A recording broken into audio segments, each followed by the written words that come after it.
Right, నమస్తే, welcome to Andhraprabha. అడవిలో దాగున్న అన్నల యొక్క సొమ్మును, ఆ సొత్తును మరి పోలీసులు స్వాధీనం చేసుకుంటున్నారా? మరి ఇప్పటికే అంటకాగిపోతున్న ఆ యొక్క ఉద్యమం లేదా ఉద్యమ పార్టీ మరి కనుమరుగు కానుందా? ఇదే క్రమంలో ఆర్థిక మూలాలపై మరి పోలీసులదే పైచేయి సాధించారా?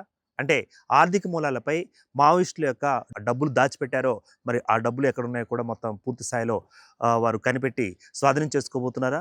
అంటే అవుననే చెప్పాలి. రైట్. మావోయిస్టుల యొక్క పూర్తిగా అంతం చేయడంలో కేంద్ర వ్యూహం పన్నింది. ఇందులో భాగంగా కాగా ఆపరేషన్ కొనసాగుతున్న క్రమం మనం చూస్తున్నాం. ఇందులో మరి దూకుడు మామూలుగా లేదు.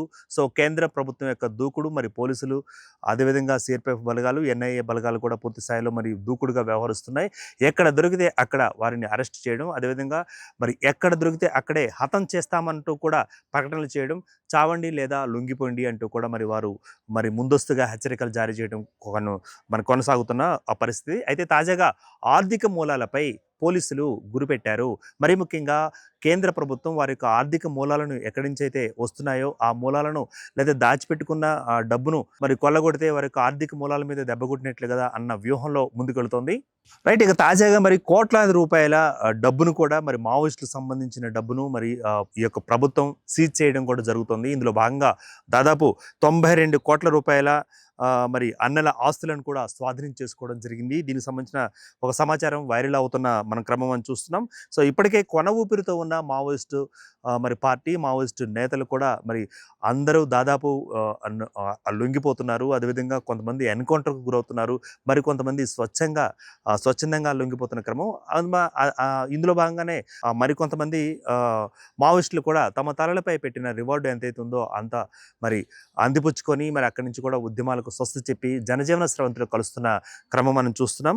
సో దేశంలో మావోయిస్టుల యొక్క ఏరివేత లక్ష్యంగా పెట్టుకున్న కేంద్ర హోంశాఖ పలు దర్యాప్తు సంస్థలు మొదటి నుంచి కూడా వ్యూహాత్మకంగా పనిచేస్తున్నాయి. ఇందులో ఓవైపు కాగార్ ఆపరేషన్ను పూర్తి స్థాయిలో ముందుకు ఉరికిస్తున్నాయి.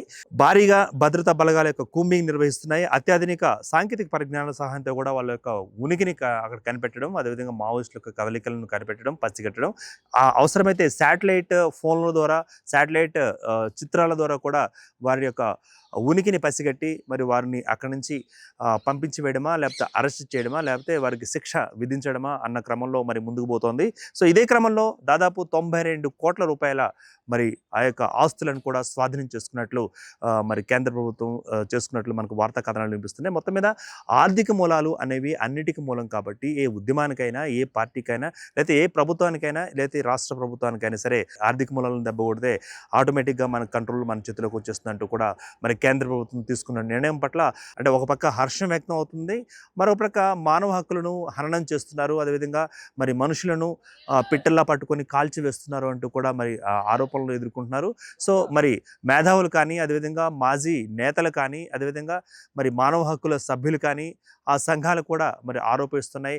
పూర్తి స్థాయిలో ఇది పాకిస్తాన్ నుంచి వచ్చిన లేకపోతే మరి ఇతర దేశాలకు సంబంధించిన శత్రువులను మీరు ఎట్లయితే వ్యవహరిస్తున్నారో అట్లా సొంత బిడ్డలను, సొంత గడ్డ మీద ఉన్న బిడ్డలను, అడవి బిడ్డలను మీరు మావోయిస్టు పేరిట ఈ విధంగా హననం చేయడం ఒకంత మంచిది కాదంటూ కూడా వారు చెప్పడం జరుగుతుంది. Keep watching Andhraprabha.